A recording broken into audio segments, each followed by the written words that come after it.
जूनागढ़ रियासत की। तो जैसा कि हम जानते हैं कि जूनागढ़ रियासत जो थी वो सौराष्ट्र जो अभी गुजरात में है उसका हिस्सा था। गुजरात बाद में बना, पहले बॉम्बे में रहा, जो बम्बई प्रेसिडेंसी मतलब मुंबई की रियासत थी उसमें रहा। उसके बाद में जब गुजरात अलग किया गया तो गुजरात का हिस्सा बन गया। तो हम इसके अगर बैकग्राउंड की बात करें कि सौराष्ट्र, ये सौराष्ट्र क्या है, ये सौराष्ट्र क्यों पड़ा, मतलब इसका नाम सौराष्ट्र क्यों पड़ा, हम बात करते हैं उससे पीछे जाएंगे, जीरो की तरफ बढ़ेंगे अगर। तो मुग़ल सल्तनत, भारत में ब्रिटिश से पहले मुग़लों का शासन था। तो मुग़लों ने बहुत सारे एरिया पे आक्रमण करके या तमाम युद्ध करके या जैसे कैसे भी करके बहुत सारे एरिया को कब्जे में ले रखा था। मुग़ल शासन में लास्ट जो औरंगजेब का शासन था, जिस टाइम ब्रिटिश आए तो गुजरात तक उधर अफ़गानिस्तान से ही चले।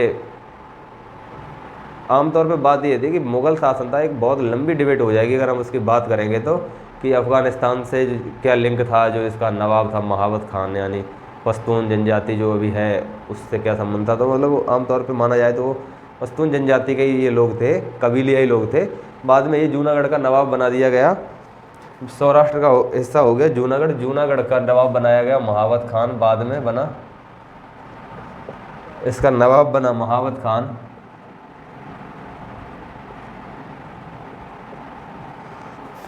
और ये भी लिख लेते हैं पॉइंट कुछ, ये भारत में विलय हुआ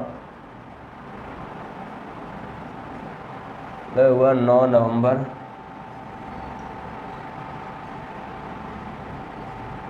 1947। जन्म संग्रह कब हुआ,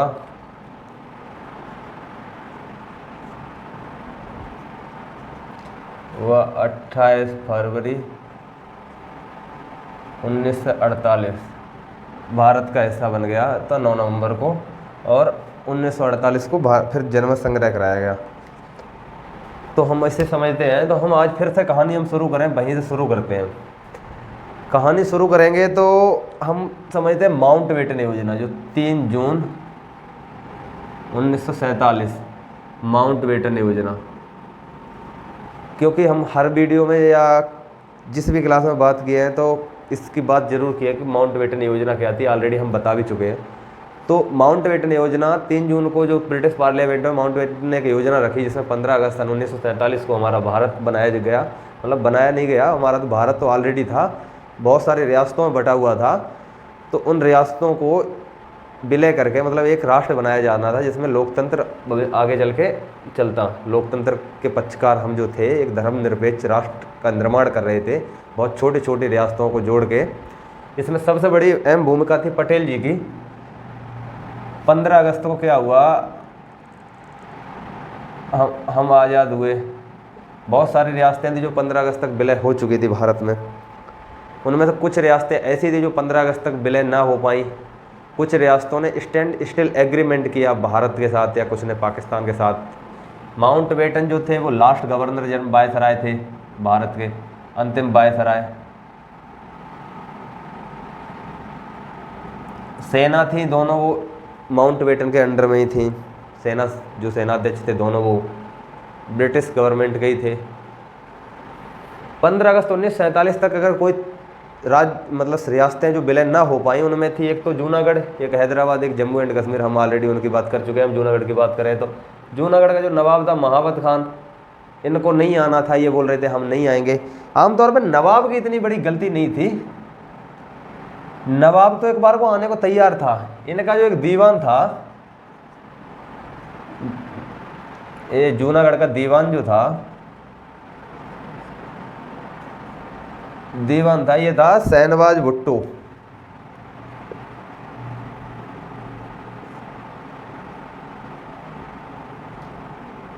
शहनवाज भुट्टो, ये जो शहनवाज भुट्टो थे, अभी जो प्रेजेंट टाइम में ये बिलावल जरदारी भुट्टो हैं, इनके नाना थे। बेनज़ीर भुट्टो के नहीं, इसके परनाना या नाना बनेगा जाके। बेनज़ीर भुट्टो जो थी उनके शायद पिताजी थे या उनके नाना थे, मतलब ऐसे कुछ थे जो भी थे।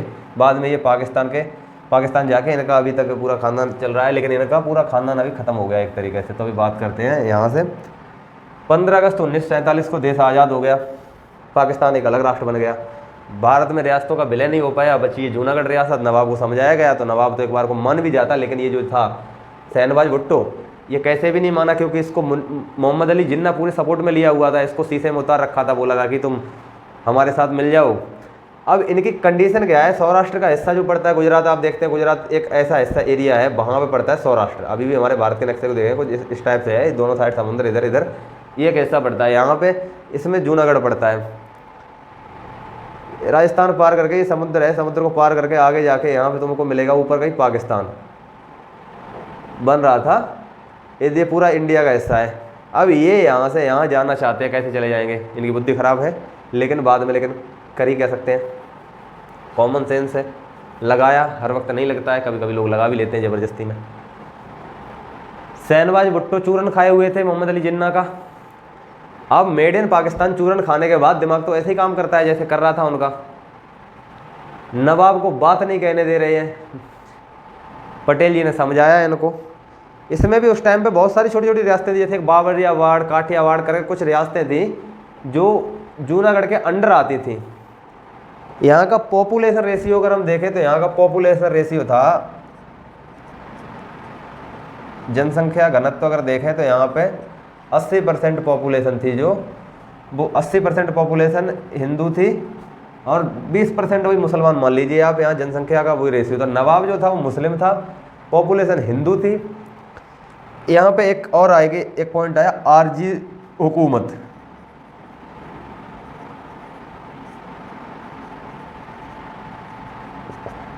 पटेल जी का एक स्टैंड रहता था, क्लियर सा स्टैंड था कि पहले समझाते थे, मतलब गाजर पॉलिसी एक बोलते हैं उनकी, कैरेट पॉलिसी थी, मतलब गाजर खिलाने वाला प्रोग्राम उनका जो था कि एक हाथ में लट, दो हाथ में, एक हाथ में लट रखते थे, एक हाथ में गाजर रखते थे।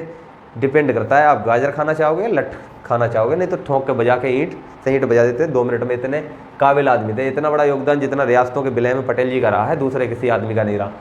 तो वो गए महावत खान के पास, उन्होंने बीपी मेनन को भेजा, तो बीपी मेनन की मुलाकात ही नहीं होने दी शहनवाज भुट्टो ने कि महावत खान से मुलाकात हो पाए, जो कि बाद में बात कर पाए हम भारत में विलय के बारे में।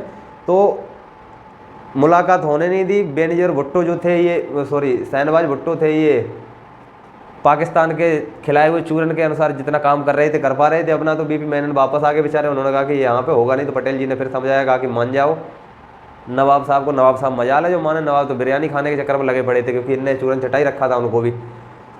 अब चूरन के चक्कर में ये गड़बड़ हो गई कि बाद में क्या हुआ कि ये आरजी हुकूमत एक चल गई जूनागढ़ में आज़ादी के लिए। जैसे इन्होंने विद्रोह कर दिया। मोस्टली पॉपुलेशन थी हिंदू, 80% थी हिंदू, और नवाब मुसलमान। यहाँ आरजी हुकूमत संज्ञान में आई, इसने विद्रोह किया और जूनागढ़ में खूब दबा के विद्रोह होना शुरू हो गया। महावत खान भाग गए पाकिस्तान अपना पैसा टका लेके भाग गए। इसमें एक रोचक कहानी और है, इनकी 9 बीवी थी, 9 वाइफ थी इनकी महावत खान की। 2 वाइफ ही भूल गए। यहाँ पे कुत्तों के बहुत बड़े शौकीन थे, कुत्ता पाल रखे थे। कहानी तो एक ये भी है कि मतलब लोगों के मतलब कहते थे उस टाइम पे कि इनको कुत्ता पालने का इतना शौक था कि इनके पास कम से कम 2000 कुत्ते थे, अलग अलग नस्ल के कुत्ते थे, मतलब पाले हुए थे बाकायदा।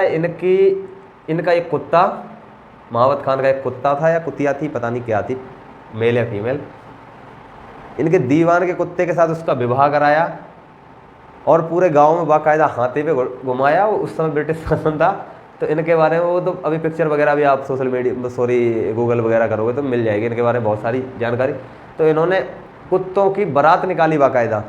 उस समय कम से कम 22,000 रुपया खर्चा किया, जूनागढ़ की मुद्रा थी जो, 22,000 रुपया खर्चा किया सिर्फ और सिर्फ कुत्ते की बारात करवाने के लिए। तो ये तो इनकी रोचक कहानी थी। अब क्या हुआ, ये यहाँ से भागे। इनके पास एक प्लेन था प्राइवेट, उस समय माना जाता है कि हैदराबाद के बाद दूसरी कोई रियासत थी जो सबसे अधिक पैसे वाली थी, वो ये जूनागढ़ ही थी। दूसरी सबसे अधिक पैसे वाली रियासत यही थी, क्योंकि एक तो कोस्टल एरिया थी, समुद्र के एरिया पे लग जाती है। तो इसके लिए इनको एक एडवांटेज था कि उस समय जो व्यापार था, व्यापार में इनको अच्छा खासा पैसा यानी रेवेन्यू जनरेट होकर इनके पास आ जाता था। अब क्या हुआ कि महावत खान पाकिस्तान के लिए निकले, पाकिस्तान के लिए चल दिए। तो इनने क्या किया कि एक इनके पास प्लेन था, एक प्लेन था, प्लेन के अंदर महाबत खान बैठे, एक विंडो से देखो तो ये राजा, राजा का परिवार, एक विंडो में यहाँ पे डॉग, और एक विंडो में ये पूरा, इधर से आप देखोगे तो पूरा खजाना भरा था, जितना खजाना ले जा पाए ले गए अपने। रानी बहुत सारी ले गई, 9 रानियाँ थी, 9 में 7 रानियाँ ले गई, और बाकी जो थी ठीक ठाक दासी वगैरह वो चली गई। 2 रानी बेचारी भूले गई, या तो वो गई नहीं या ये ले जाना ही भूल गए यहाँ से। अब क्या होता है कि आरजी हुकूमत बनी। आरजी हुकूमत बनने के बाद में इसने विद्रोह किया। विद्रोह करने के बाद में महाबत खान भाग गए। शहनवाज भुट्टो के पैरों पड़ गए एकदम, शहनवाज भुट्टो के लेने के देने पड़ गए, इनको तबाह कर दिया। जब वहाँ पे तो इनने एकदम भारत सरकार के पास आए, आके आ जाइए साहब, आके भारत में विलय कर लीजिए, हम तो विलय करना ही चाहते हैं। पटेल जी ने कहा कि अभी इतनी जल्दी अगर हम इतनी आसानी से ऐसे विलय कर लेंगे तो कल को इतिहास में ये बात बोली जाएगी कि इन्होंने जोर जबरदस्ती करके मिला लिया, विद्रोह करवा के मिलाया। कैसे मिलाया? बोला कि नहीं, जनमत संग्रह कराएंगे। फिर हुआ यहाँ पे जनमत संग्रह। 9 नवंबर को इन्होंने विलय कर लिया, शहनवाज भुट्टो ने। यहाँ हुआ जनमत संग्रह। कहा कि जनता के राय के अनुसार जो भी होगा उस हिसाब से हम आगे फैसला लेंगे। जनमत संग्रह हुआ। 2 लाख में केवल 91 वोट पड़े पाकिस्तान के पक्ष में। 2 लाख में 91 वोट पड़े केवल पाकिस्तान के पक्ष में, और बाकायदा जूनागढ़ बन गया भारत का हिस्सा। अब भारत का हिस्सा बनने के बाद में क्या हुआ कि अब शहनवाज भुट्टो ये भी पाकिस्तान निकल गई, और पाकिस्तान निकलने के बाद में इनका तो पूरा परिवार जो अभी तक चल रहा है राजनीति में है। महाबत खान भी निकले थे यहाँ से लेके, जिन्ना ने इनके साथ में इतना बुरा सलूक किया। इनके साथ क्या, ऐसे बहुत सारे और राजा थे इनके साथ में सलूक किया, प्रिवी पर्स करके चलाया गया था। शहनवाज भुट्टो प्रधानमंत्री बने, इन्होंने वो प्रिवी पर्स भी हटा दिया, मिला जुला के टोटल तबाह हो गई। दीवान था राजा बन गया, और ये दीवान भी नहीं रही। इनसे बहुत अच्छी कंडीशन रही। हमारे भारत में जिन रियासतों ने विलय किया, मतलब स्वेच्छा से विलय किया, बाद में प्रिवी पर्स तो भारत सरकार ने भी हटा दिया। इंदिरा गांधी की जो सरकार आई तो प्रिवी पर्स हटा दिया। क्यों हटाया, बाद में बात करेंगे। ये जो यहाँ से पाकिस्तान चले गए, इनसे 100 गुना यानी 1000 गुना अच्छी कंडीशन में हमारे भारत में जो नवाब या जो राजा उस समय जिन्होंने विलय किया स्वेच्छा से या ज़बरदस्ती, इवन हैदराबाद का जो नवाब था या हरी सिंह थे, इनको भी हम लोग प्रिवी पर्स देते थे। प्रिवी पर्स का एक सिस्टम बनाया था। देश की जो रियासतें थी उनको 4 भागों में डिवाइड किया गया था, और उस अकॉर्डिंग हम प्रिवी पर्स देते। उसकी किसी और क्लास में बात करेंगे। आज यहीं तक।